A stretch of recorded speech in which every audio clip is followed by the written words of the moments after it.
In this video, I'm going to introduce you to what a preference ballot and preference schedule is. So let's start with the definitions here at this top. A preference ballot is a ballot in which the voter ranks the choices in order of preference, usually a 1 through whatever. There's typically a number system. So let's take a look at an example here.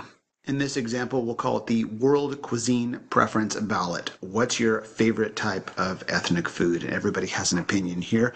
The directions are to rank the following cuisines from 1, which should be your favorite, to 5, which would be your least favorite on this list. And of course, only use each ranking number once. You have to make a decision. Since I'm just going to fill this out for you, it's obviously Mexican food is number 1, and there's no need to debate that. I'm going to put Japanese food at number 2. I'm going to put Italian food at number 3. I'm going to go Indian number 4 and Chinese food at number 5. And that's what a preference ballot is.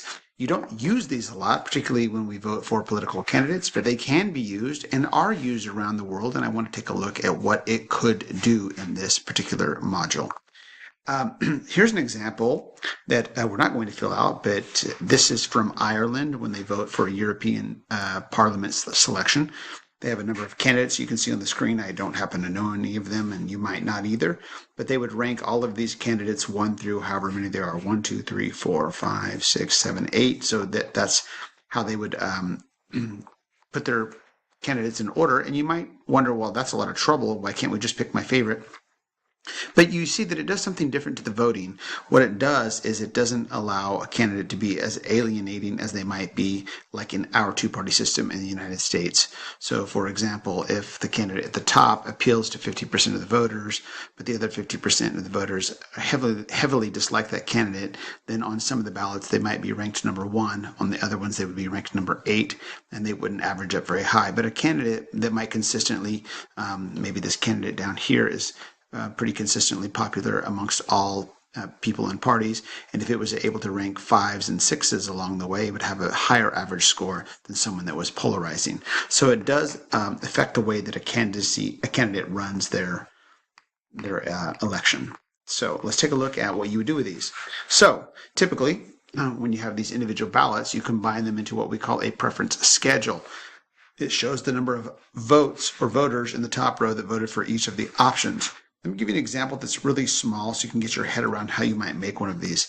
So here in this example, a vacation club, just a club of people that take vacations, are deciding which destination to visit this year. Will it be Hawaii, which will denote with H, Orlando O, Anaheim A? There's only 3 choices. You have to rank them 1 through 3. You can see in this club, when we gave out the preference ballots, we had the results here tallied for the members: Bob, Ann, Marv, Alice, Eve, Omar, Lupe, Dave, Tish, and Jim, for a total of 10 people in this. And you can see that they all put their rankings first, second, third. Bob liked Anaheim the best, then Orlando and Hawaii last, and so on. Now, since there's only 6 ways to order these 3 things, there's going to be some repeats. And you can see in the repeats that Bob does not have a repeat. He only voted he's the only one that voted AOH in this whole entire results here. But if you look at the next one, Anne voted AHO, but so did Eve, and so did Jim. So there was a total of 3 people. So that ends up here when we tally it into a preference schedule. Bob's was only 1. So the 1 stands for how many people voted in that order. The 3 represents how many in that order. If you would go on, you could see that Marv does OHA, and so does Omar, and so does Dave. So there's a total of 3 that voted that way, so that's tallied here. And the last HAO, as Alice, Lupe, and Tish, gets tallied into this last slot here. So a preference schedule is just a way of summarizing the votes. Now, you should notice that these numbers at the top, 1, 3, 3, 3, all add up to the total number of votes that were cast, and that will be the case for all of our preference schedules when we look at them. The decision then becomes, what do you do with these results? In the standard United States way of voting, we probably don't have any results at all because we would look for who has the most first place votes. And you can see here that A has 4 total first place votes, Anaheim, right? Orlando has 3 and Hawaii has 3. And so one way to to think about that as well. Anaheim has the most first place votes, so I guess that wins. But you could also argue that there is no clear majority, so we should really have a majority. A majority meaning more than 50%. We'll talk about that in a future video. You can also say that, well, even though some people did like Anaheim, it looks like a lot of people didn't like it there and liked it there. And then you can make another argument like, well, let's see, maybe Orlando should be the best one because Orlando has 3 votes there.